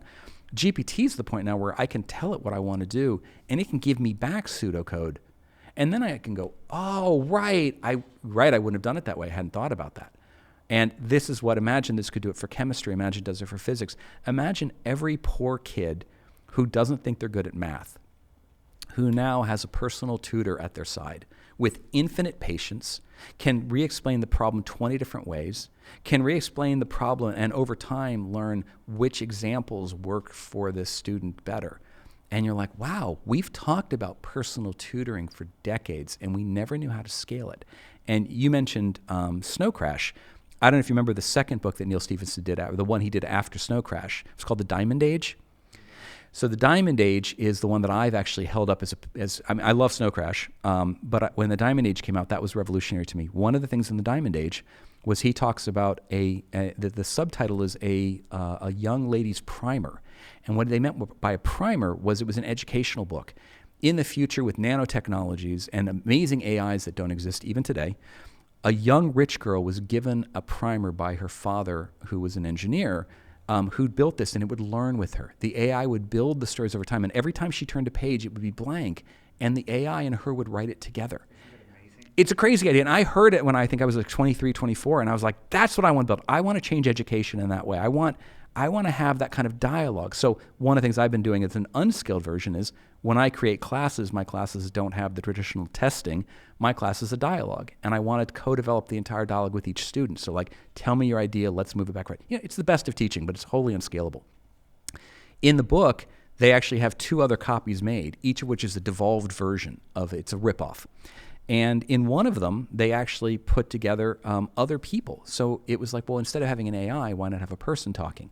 This GPT breakthrough has actually put something right in the middle. What if every time a child opens up the math book, they have the perfect tutor who's willing to sit there with patience and talk to them? So when the child says, I don't understand, something will explain it to them again. And over time, that AI could, and it's not core to GPT, but with other tools, could begin to realize the child's preferences, how they like being shown things. I know a young girl who her math abilities are amazing, but her visualization of math is even better. So if ever I see her getting stuck, I'll immediately switch to drawing the math problem as much as possible to let her visualize. And we all remember our math classes, the visualization with the math, but the moment you didn't get one of them, you were behind that day. Imagine you had the perfect TA sitting with you all the time. Math, chemistry, history. Imagine you could dig into anything. You still make the decisions as the human. You're still going to do the synthesis. But now that the answers come back to you, and they come back as answers in a dialogue. Humans are used to dialogue. This is the kind of breakthrough that we're right incipient on, I think we might see. And this is also, why I think all the things that you're talking about are also why I think you are optimistic, a techno-optimist, right? Because there is It's lot going of... to do things, yeah. Right. And is there something that is ignored by the media but will be studied by historians right now?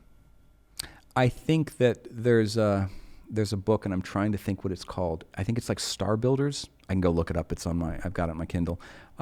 It's a book on the fusion energy changes coming on right now. And it's a book, it's in process, right? Because we haven't got unlimited energy yet. But it was a book that's partway along, and it talked about all of the efforts going into it. And we know that people like Gates has invested in new energy, like new nuclear. I think the energy revolution, kind of like the green revolution of the 60s and 70s that changed food across the world, I think the energy revolution is going to be told in hindsight in a really interesting way. And it's playing out in intriguing ways. Should we keep nuclear? What about these magical energy systems coming? What about wind power that takes 12 years to deploy simply for paperwork reasons? In hindsight, I think energy is going to be, because we're building so much, we're putting so many minds on it right now. I think learning is one where we've got learning science breakthroughs coming. I mentioned it last night because I talked to a young woman who's a joint PhD out of EPFL and ETH. She's originally from Mexico, and she's here on a new learning science degree. And I didn't even know the degree, but it's joint between the two schools. She has offices in both cities. And the learning science breakthroughs are coming. I taught a group at Stanford 20 years ago that was a new program called Learning, Design, and Technology. Before that, there was books in the 70s on changes in learning, going all the way back to a guy named John Dewey in the early 1900s. If you know Montessori here in Switzerland, John Dewey was an American equivalent. Americans all know who John Dewey is because if you go into a library, there's something called the Dewey Decimal System, which is how we put our books in. That's John Dewey's invention. He was writing books about capturing experiential learning in the early 1900s. Well, think about technology in the early 1900s. He wrote his idea in a book that took months to get to press. There was no internet. There was, electricity was not in a lot of parts of the world. Spin forward to today. We have new technologies. We have neuroscience coming online. Massive breakthroughs going on in neuroscience. When I was at Stanford, 7 years ago, there was the opportunity to do some studies in the fMRI unit, and it turned out we had a functional magnetic resonance imaging. It's a very big machine, very expensive.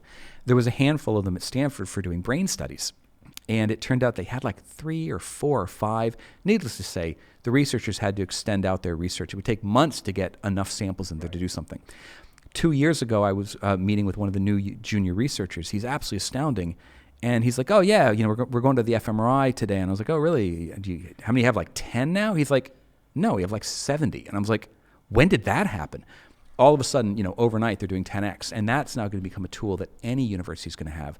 Just as like when I was in college, they'd invented this new thing called a scanning tunneling electron microscope that let us look at materials better. I'm a mechanical engineer. I like materials. Move forward to today, that's a common tool. Material science has radically changed. And back to, well, what does this mean, though? Material science has led to changes in battery invention. Before Tesla was created, I remember very smart people sitting around saying, we'll never have electric cars or electric planes. The energy density is too low in a battery. Well, okay, the last 20 years of Tesla and the innovators who are doing their battery work has proven that you could do some things with smarter electronics to pull the energy back in, recovery, but also better batteries, which is a material science thing, which required a technology that was invented and built and deployed in the 70s, rolling out to universities and researchers in the 80s. It's now a common engineering tool. We're seeing that with neuroscience. We're going to see that with AI plus neuroscience plus there's a lot of kids that need to be educated. And that's going to push through the system. So learning science will see a breakthrough. And I think we're going to see it's kind of incipient because the technology is there. And that's the optimism. Yeah. Go into any university, go into any company, and you'll see all these new kind of things coming out. I think you're also exposed to a lot of new ideas. That's the reading. So this is the one thing I will harp on everybody with, notably my young students. You have to read, and reading is easy and free. One, just read the damn headlines. But where do you read? So if you are interested in where are companies building new things, you don't have to go read science journals. You can read just the headlines at the Financial Times or Bloomberg or whatever your local paper is. Here in Switzerland, Zurich in particular, you've got so many newspapers that you can just read the headlines from every day from NZZ to say what are companies doing, what is financing changing.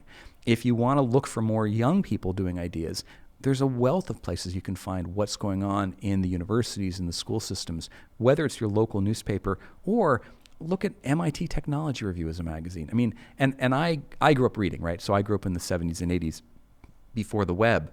But the web is a genius tool for me. I can just sit in the morning and just skip through headlines. I'm not a big fan of the Apple Newses of the world or the Artifacts of the world, only because they conform the reading list to what you normally read. So if you read a little too much news, you're going to read a lot of news. Similarly, the feed generators put you into doom scroll the moment you've clicked on 3 articles. You were curious about what was happening with the polar bears, and now it's doom scrolling you. If you just read the headlines, you begin to see this kind of thing. And if you want to begin, if you're interested in learning, you can find places where there's talks being given on that. And you don't have to go to them. You don't have to attend or read the whole article. Don't even read past the head. But just what's going on? What are people changing? And again, if you're business inclined, you can find business papers. If you're science inclined, if you're technology inclined, if you're learning, if you want energy, water, women's rights, democracy, any of these things, there's somewhere that you can just go read headlines.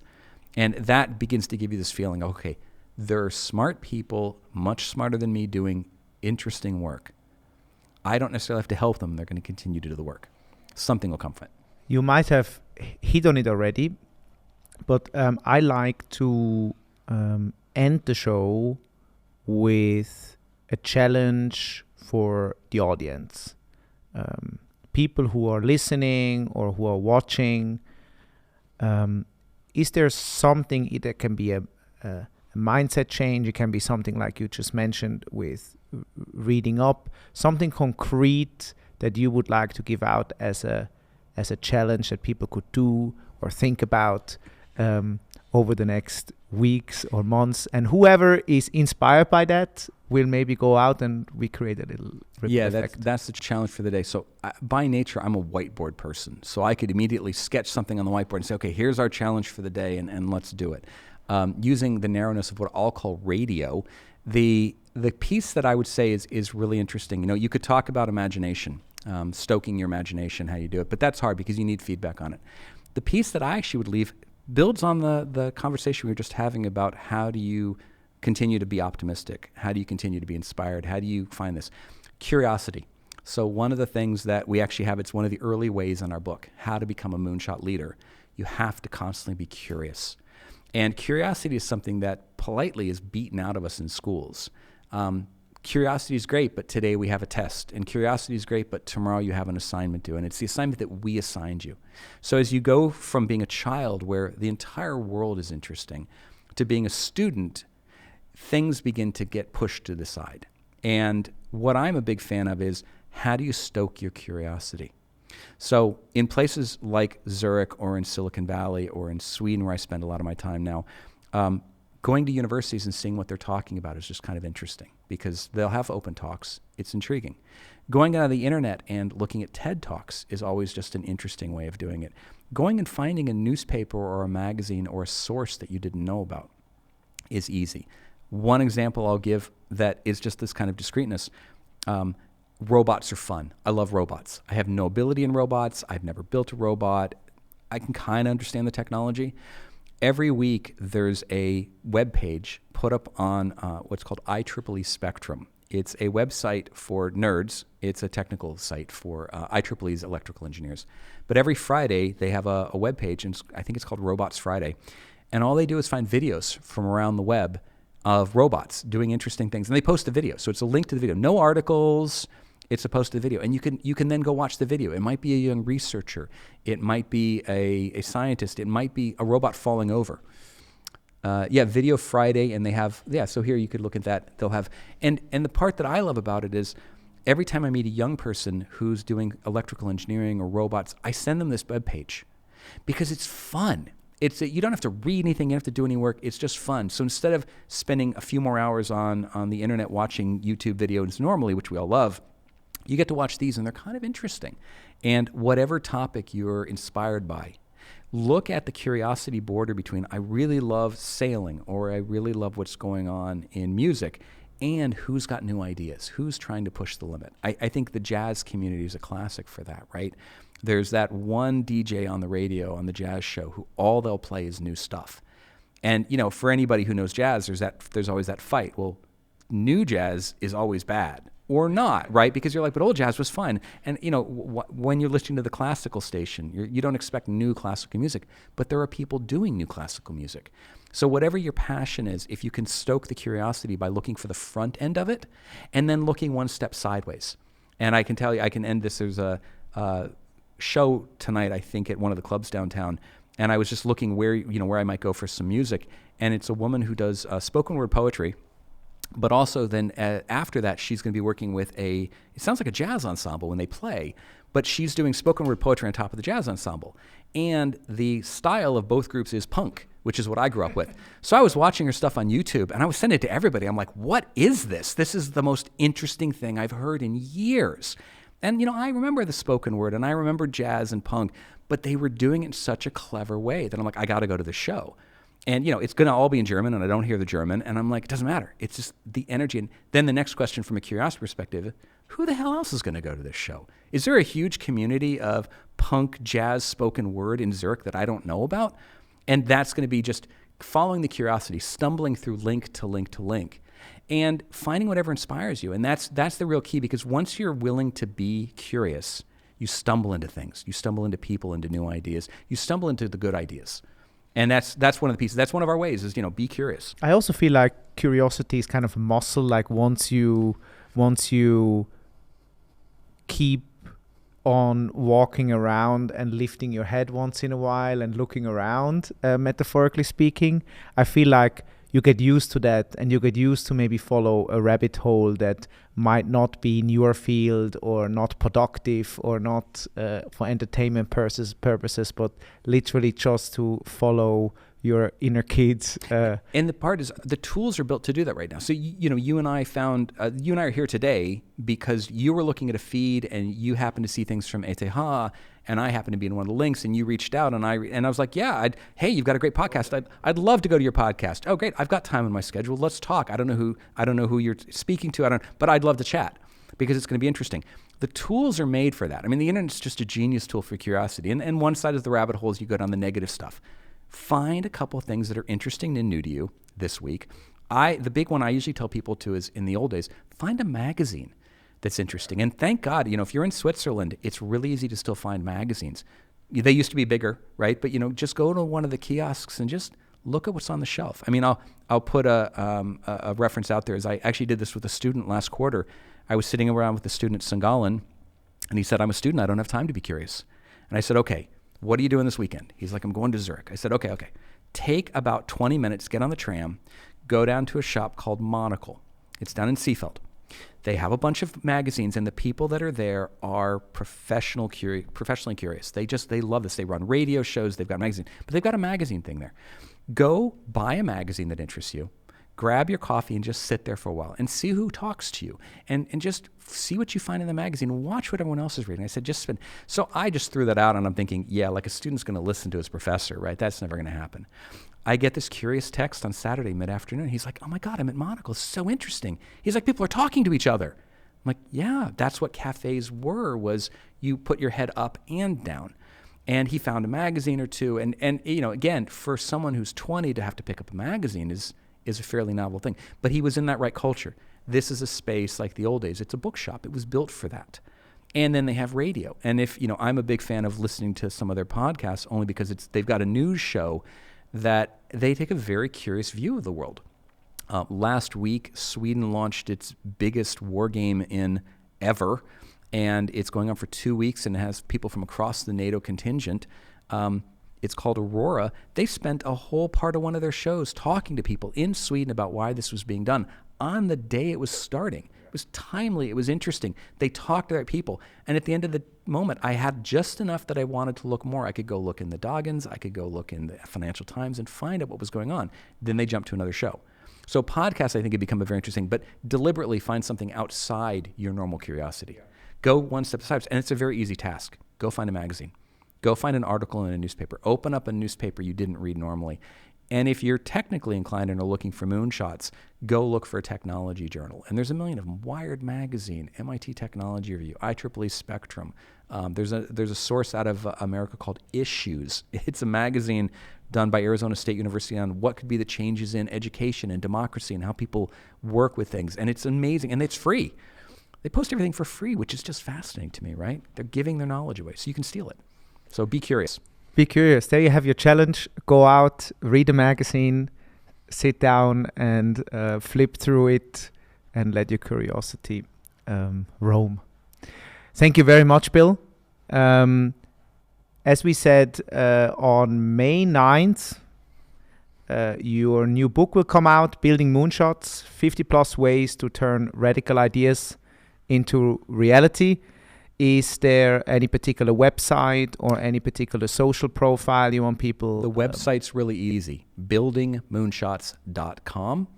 And you'll find Dr. Carlton up there. She's the lead author on this. Like I mentioned, she can't be here today, but she's going to be doing the whole trip to Mexico and California and MIT in the next couple of weeks, along with myself. Depending on when the podcast airs, find us on Building Moonshots. We have an event site. We'd love to talk to you. We'd love to talk to you if you're a student, if you're a company, if you're a team. We've got a whole global network of professional Sherpas who can help small startup teams. We have a global network of friends at universities who can talk to you about their core research or what your organizations are doing. We have people in large companies who are always looking for young talent. So take a look at buildingmoonshots.com. If you're, buy the book, it's really easy. Amazon, Indie, you can find it. You're going to be able to find it on the bookshelves here. It's just beginning to ship in late April. But it should be on the bookshelves very, very soon. All right. Thank you. Thank you very much, Bill. Have a good day. Thanks. Cheers.